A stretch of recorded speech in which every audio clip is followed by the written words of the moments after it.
A gente vê muito pastor pregando sobre a escatologia, né? Que é muito conhecido por isso. E eu, particularmente, posso falar aqui que eu tenho muita dificuldade em estudar a escatologia. É difícil. Como é que foi esse começo de interesse, estudos? Quando começou? Como começou? Olha só, quem me inspirou a pregar sobre escatologia, sobre arrebatamento, essas coisas, é uma pessoa que as redes sociais não conhecem. Não tem nem vídeo, não tem nem pregação, que é o avô dos meus filhos, hein? José Silva dos Santos. Aí eu comprei um livro de Severino Pedro, Apocalipse versículo por versículo, e a partir de José Silva e desse livro de Severino Pedro da Silva, isso aí foi, assim, me aperfeiçoando, né? É um assunto que tem algumas dificuldades realmente, principalmente com relação à simbologia do livro, né? E também o Apocalipse, além da simbologia, a maioria dos cristãos tem ele como sendo o vilão do Novo Testamento, além do medo. É isso que eu ia falar. Uns têm até medo De ler. Eu antes de conhecer um pouco sobre Mas escatologia, esse medo é... Não, medo não, mas eu não... Até por não entender. Eu gostava de ler ali só sobre as igrejas ali, Filadélfia e tal, mas só. Dali já não entendia mais nada. Daí a simbologia. Você tem que sair, o pastor Ele vai sair daqui falando daí. Então, a simbologia. Então, medo, né? Porque é o seguinte, selos que se abrem, trombetas que tocam, taças que são derramadas, o abismo que abriu, demônios que atormentam os homens, os flagelos. Mas o Apocalipse é mais do que isso, né? O triunfo do Cordeiro de Deus sobre o pecado, a morte e o inferno. E também o Apocalipse, se for ver, tem que Antigo Testamento, tem Daniel, Zacarias. Então, não é só o Apocalipse, assim. É muita coisa. E é difícil mesmo entender. A verdade é que o Apocalipse, o Apocalipse só é completo com o remate de todos os outros livros das Escrituras, de Gênesis ao livro de Judas. Então, para quem está nos assistindo, tem vontade de aprender um pouco sobre o Apocalipse, tem aí a dificuldade que nós já falamos aqui que temos. O que o Senhor sugere? Começa estudando o Apocalipse por aqui, assim, ou compra um curso do Senhor. A primeira coisa é comprar o meu curso. Tem um curso com a linguagem... completo, né? Tem um curso com a linguagem muito fácil, sem complicação, muito menos super complicação. Mais de 6 horas de curso. Tem um e-book com toda a estrutura do Apocalipse, com 90 páginas. Isso vai ajudar bastante. E você vai amar o livro, porque Apocalipse, primeiro, é um livro para a igreja. Apocalipse 1:1. Revelação de Jesus Cristo, a qual Deus lhe deu para mostrar aos seus servos.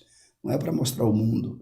Aos seus servos as coisas que brevemente devem acontecer. Então, Apocalipse é um livro para a igreja. A igreja devia amar esse livro. É claro que tem os conceitos e métodos de interpretação, que isso aí já é um outro assunto para debates e etc. Isso que eu ia falar, pastor. Apocalipse é um tema que gera muito debate. Muito debate. O pastor gosta dos debates ou prefere... Eu gosto. Tua opinião? Não, eu gosto dos debates. Vamos fazer um ao vivo? Quem vai debater? Eu gosto dos debates. Porque normalmente os debates hoje é mais assim dentro das abordagens pré-mid e pós-tribulacionistas. Os mids eu nunca debati, entende? E para mim a ideia de um arrebatamento mid-tribulacionista é assim descartado. Para quem está assistindo e não sabe...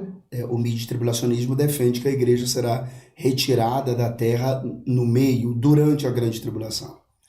E os pré-tribulacionistas defendem que é antes e os pós depois. Então, a maioria dos debates sempre é com pós-tribulacionista. E o pastor já é convicto do pré-tribulacionismo. Do pré. Para quem está nos assistindo, o que é o pré? O pré é que defende que a igreja será arrebatada antes da tribulação, que é antes da manifestação do anticristo, o homem do pecado. E o teu argumento, assim, que é mais usado pelo pastor para debater com o pós-tribulação? Há muitas coisas, inclusive tipologias, o uso do Antigo Testamento, que é uma das 4 dificuldades do livro de Apocalipse, né? O uso, além da simbologia do livro, da estrutura do livro, dos conceitos e métodos de interpretação do livro, o uso do Antigo Testamento no livro. Porque o Evangelho de Mateus, se não me engano, tem 102 referências do Antigo Testamento.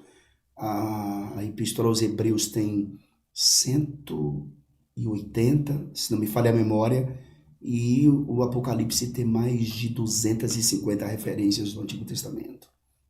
Então, o Apocalipse é recordes de referência do Antigo Testamento. Até porque servir a Deus, né? E depois ainda passar pela grande tribulação, é meio triste, não é? Mas não é o pensamento do pós-tribulacionista, né? Porque isso não é doutrina. Não é doutrina, porque a igreja, por exemplo, os cristãos dos 3, 4 primeiros séculos da igreja sofreram muito através das perseguições empreendidas pelos imperadores daquela época, que inclusive eles interpretavam que o imperador de plantão era o anticristo e que Jesus viria, destruiria o imperador de plantão, no caso o anticristo, né? E estabeleceria seu governo milenar.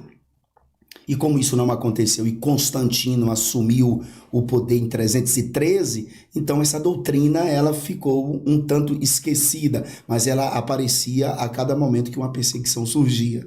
Aí vem o milenismo, com Orígenes, com Agostinho, e o pós-milenismo, e assim por diante. Tanta coisa.